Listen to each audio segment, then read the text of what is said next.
Assalamualaikum.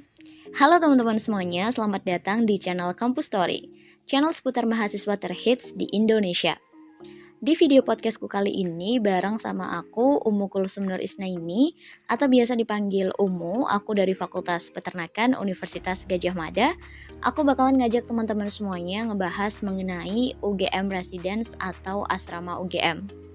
Nah, sebelum kita mulai, jangan lupa klik tombol subscribe sebagai bentuk dukungan kalian kepada channel Kampus Story. Dan supaya Kampus Story bisa lebih semangat lagi untuk unggah video-video bermanfaat lainnya. Oke, langsung aja kita ke bahasan yang pertama mengenai UGM Residence. Nah, sebelumnya teman-teman perlu tahu dulu nih, sebenarnya UGM Residence itu apa sih? Jadi singkatnya UGM Residence adalah asrama yang khusus disediakan untuk teman-teman mahasiswa UGM. Jadi tentunya syarat utama untuk bisa tinggal di asrama ini adalah kalian harus jadi mahasiswa UGM dulu.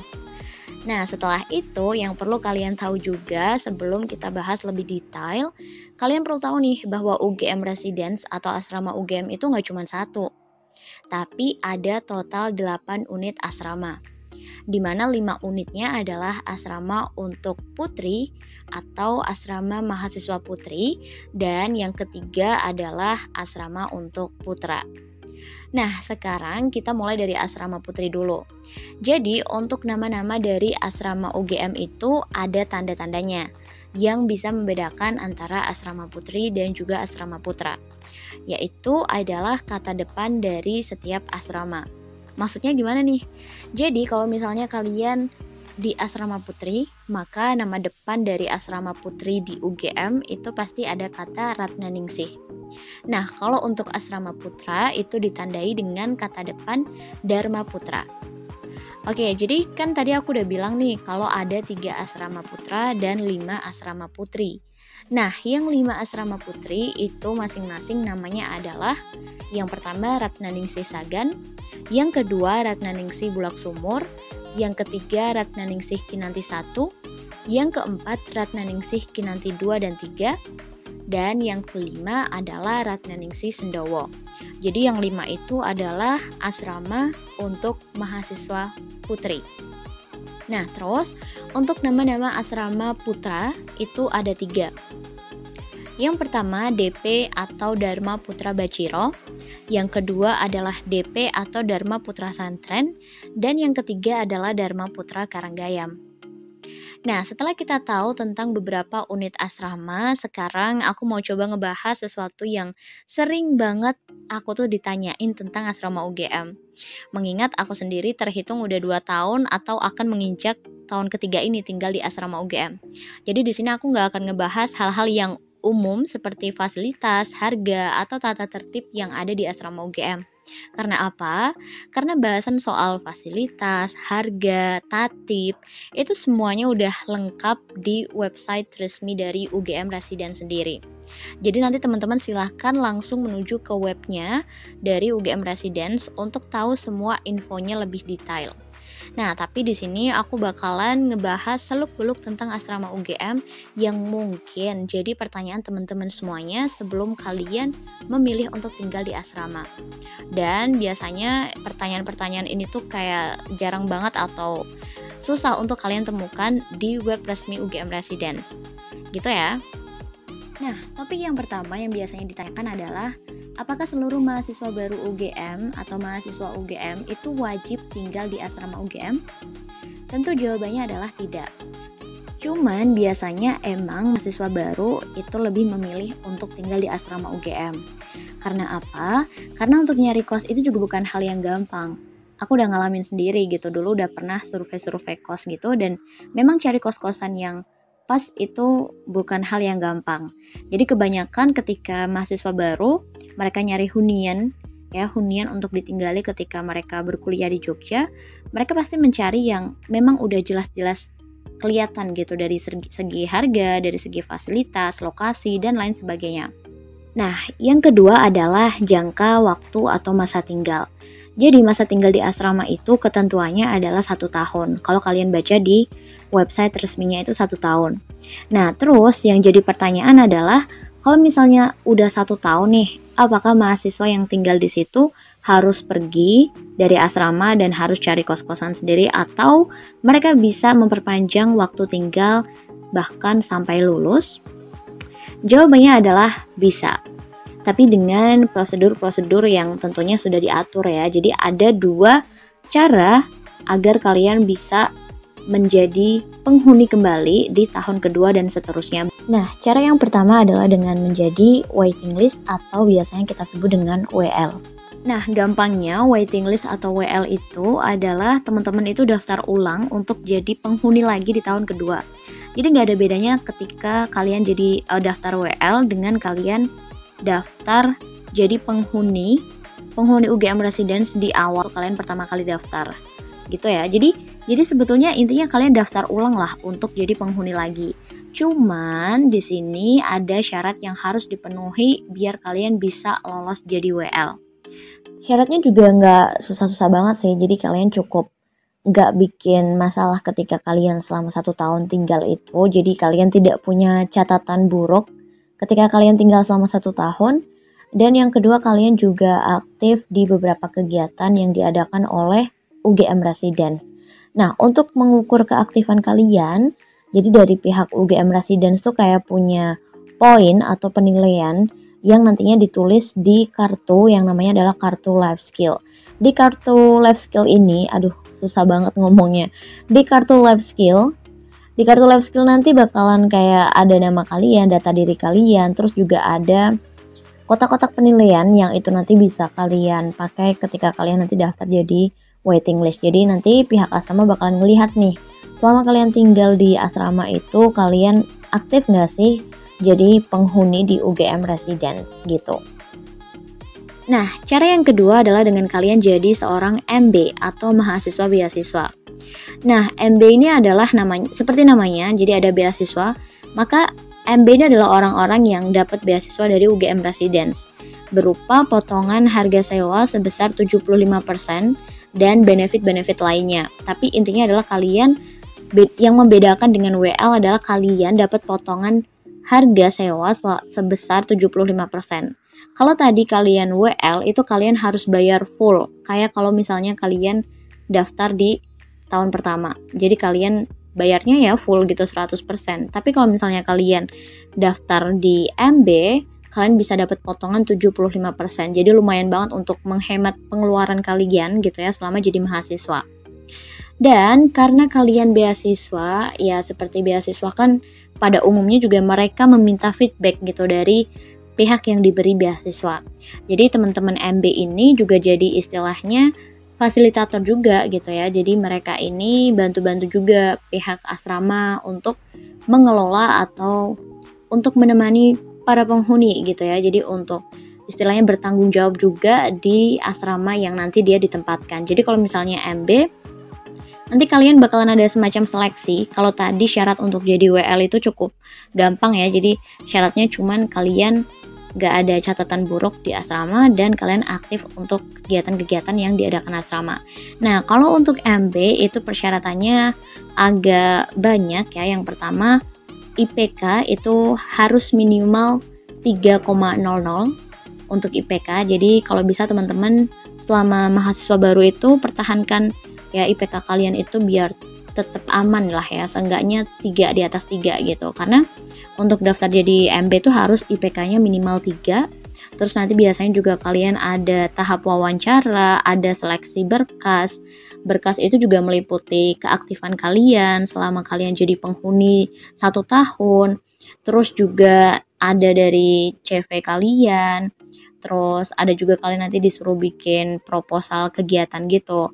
Nah, kenapa aku tahu? Karena aku ambil jalur MB. Jadi aku lanjut di tahun kedua itu via jalur mahasiswa beasiswa. Makanya aku tahu beberapa syarat-syaratnya. Jadi yang terpenting itu deh.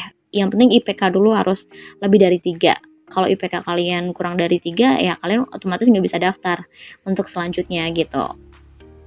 Oke, jadi ada 2 ya cara kalian bisa lanjut lagi untuk tinggal di asrama UGM. Yang pertama dengan jadi waiting list, dan yang kedua dengan jadi mahasiswa beasiswa. Poin yang ketiga adalah mengenai biaya sewa asrama selama 1 tahun. banyak banget yang masih nanya, padahal udah jelas banget sebetulnya di websitenya UGM Residence. Tapi banyak banget nih yang masih mungkin gagal paham sih. Mungkin mereka udah ngeliat tapi mungkin gagal paham. Jadi masih banyak yang nanya mengenai biaya sewa asrama itu kan kita harus bayar di awal 1 tahun. Ya, jadi kalau misalnya UGM Residence itu bayarnya itu bukan per bulan, tapi langsung di awal kalian bayar 1 tahun. Nah, apakah 1 tahun itu kita bayar full per orang atau dibagi 2? Nah, kenapa aku bilang dibagi 2? Jadi nih buat yang belum tahu, asrama UGM itu didesain untuk 1 kamar itu dipakai minimal 2 orang. Jadi nggak ada kamar yang khusus dipakai untuk 1 orang aja tuh nggak ada. Jadi semua asrama atau semua unit asrama UGM itu minimal ya setiap kamar ditempati oleh 2 orang gitu. Nah, yang menjadi pertanyaan tadi adalah balik lagi banyak yang gagal paham. Dikiranya kalau misalnya 1 kamar kan 2 orang, jadi bayarnya dibagi 2 dong. Bukan gitu. Jadi bayarnya tetap 1 orang itu full ya. Jadi 1 orang misalnya biaya sewanya misalnya 2 juta. Jadi setiap orang ya bayar 2 juta, bukan 2 juta dibagi 2 gitu. Meskipun kalian 1 kamar itu tinggalnya berdua. Kenapa begitu? Ya nalarnya atau logisnya karena memang fasilitas yang bakalan kalian dapat itu sama gitu antara kalian dan teman kalian. Meskipun kalian sekamar berdua tapi kalian dapat fasilitas yang sama. Jadi kayak gak ada bedanya gitu. Maksudnya kalian tetap akan dapat fasilitas penuh gitu ya masing-masing anak gitu. Jadi ya kalian harus bayarnya masing-masing gitu. Oke? Poin yang keempat adalah apakah mahasiswa S2 dan juga mahasiswa S3 itu bisa di asrama?